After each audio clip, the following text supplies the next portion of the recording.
بسم اللہ الرحمن الرحیم۔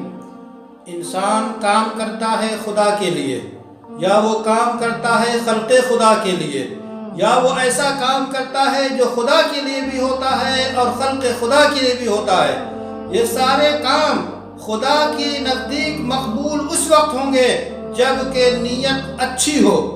بغیر اچھی نیت کے کوئی کام اللہ کے ہاں قبول نہیں ہوگا۔ وہ کام جو ایک عظیم عبادت ہے، وہ کام جو ایک عظیم شعار ہے، وہ کام جو ایک عظیم علامت ہے، وہ کام جو ایک عظیم نشان ہے، اس کا نام قربانی ہے۔ قربانی کے دنوں میں عید الاضحیٰ کے موقع پہ قربانی جو کی جاتی ہے، یہ در حقیقت یادگار ہے سیدنا ابراہیم اور سیدنا اسماعیل اور پھر رسول اکرم صلی اللہ علیہ وسلم کے طرز سے ہمیں یہ طرز کہن ملا ہے، جس میں عہد نو میں بھی اس کا کرنا ہمیں ہر دور میں لازمی ہے۔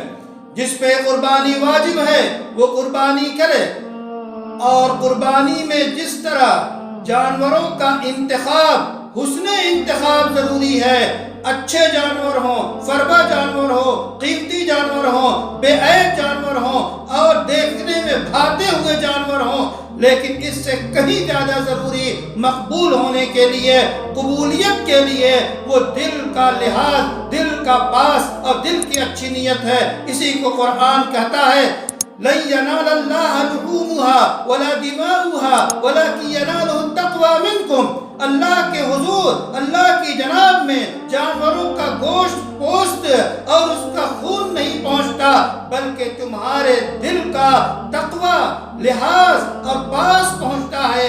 وہ دل کی نیت جتنی اچھی ہوگی، جتنی خوبصورت ہوگی، اللہ کی بارگاہ میں قربانی اتنی ہی زیادہ مقبول ہوگی۔ اگر کسی نے دکھانے کے لیے اور جو ہے مظاہرے کے لیے اور جتانے کے لیے قیمتی سے قیمتی جانور لیا تو وہ اس کے منہ پہ مار دیا جائے گا۔ ضرورت اس بات کی ہے کہ آپ اپنی نیت کی تجدید کریں اور ایسے جانور قربان کریں جو عمدہ ہوں، فربا ہوں، اچھے ہوں، اور آپ کی نیت عمدہ ہو، اچھی ہو، اللہ کے جناب میں قبول ہونے والی ہو۔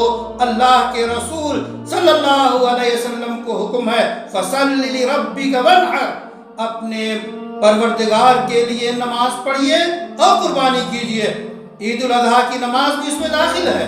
اللہ سے دعا ہے کہ ہم اپنے اس ملک میں اور پورے عالم اسلام میں بہتر سے بہتر قربانی پیش کر سکیں اور اس کا اجر حاصل کر سکیں اور اس کے ثمرات دنیا پہ مرتب ہو سکیں۔